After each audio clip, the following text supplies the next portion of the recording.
So, for polynomial functions, we have a polynomial in one variable, and it means exactly that. You're going to be looking at one variable. If it's multiple variables, it's not going to be a polynomial expression in one variable. So a polynomial of degree n in one variable is an expression of the form. Isn't this fun? What's really cool about this is that it looks really difficult, but it's not that big of a deal. And you're like, what, really? But this is a sub naught x to the n plus a sub 1 x to the n minus 1, blah, blah, blah. It keeps on going down. So a to the n minus 1 squared x a to the n. Don't be intimidated by this form. Let's just discuss that crazy nonsense up there right now. Look at the exponents. What's happening? How do you go from n to n minus 1?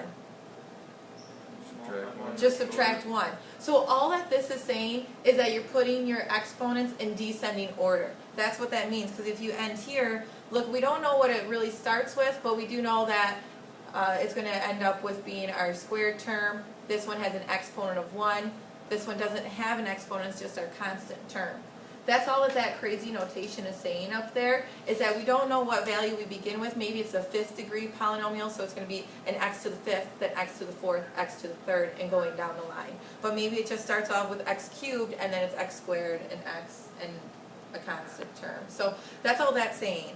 And then this saying sub naught, like the sub 0, is just saying that where you begin, it's your initial value. When you see an a sub 0, that's your initial point where you start from. That's all that that's referring to. And it actually is going to get better when we get to the example. So it says where the coefficients, which are the a sub 0, a sub 1, blah, blah, blah, a sub n minus 2, all the way to the a to the n. Those are all your coefficient values right there. And they represent real numbers. It says a sub 0 is not 0. Because what happens if your first value is 0? What happens when you multiply by 0? 0. So it's going to be 0. It wipes out your first term. So that's all that this part's saying, is that if a sub 0 is 0, then your first term doesn't exist, and it's really dropped a degree by 1. Because there's not going to be this first term anymore, because when you multiply by 0, it doesn't exist. So, Does it say n minus what? n minus 2. Yeah, that's an n minus 2. Alright, so it represents real numbers. A sub 0 is not 0, and n represents a non-negative integer.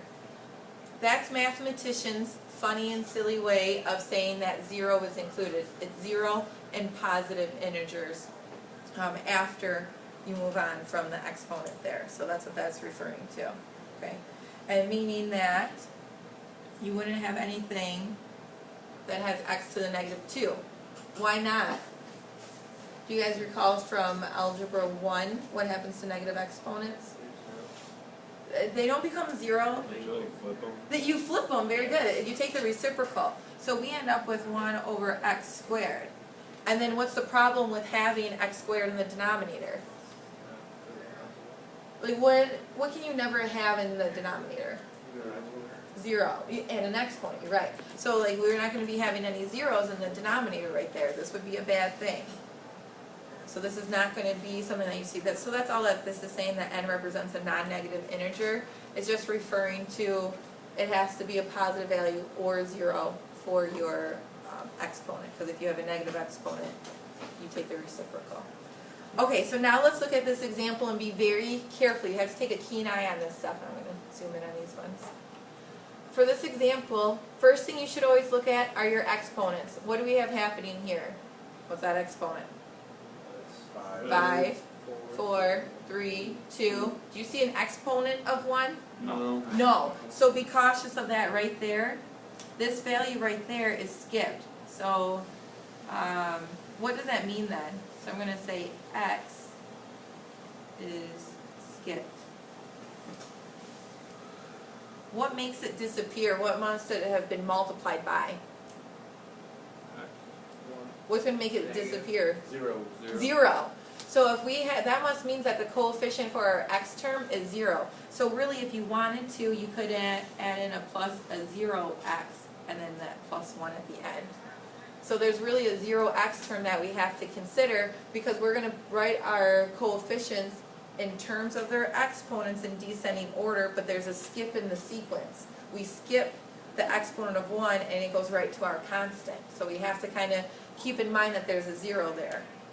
Okay, so all that this is saying right here is that n is going to be your highest exponent. So you might want to write that underneath it. Highest exponent, which is what? 5. 5 is our highest exponent. So that's 5. Our a sub naught then means what is our coefficient with that highest exponent. So this is going to be your coefficient highest exponent. So is that still 5 again? No, because 5 is the exponent. What is its corresponding coefficient? 3. Is the 3. Right here is our 3 is the coefficient, 5 is the exponent. So then that means a sub naught, we begin at 3. And then it's just saying, okay, well then what's our next coefficient? What's the coefficient after that? What's the coefficient after that? When we go in descending order. Alright? So then here we say, we start with 3 with an exponent of 5. So the exponent of 4 has what coefficient? 2. 2. This was our coefficient of 4, so our exponent of 4. What's our exponent of 3 have? -5. -5. Keeping in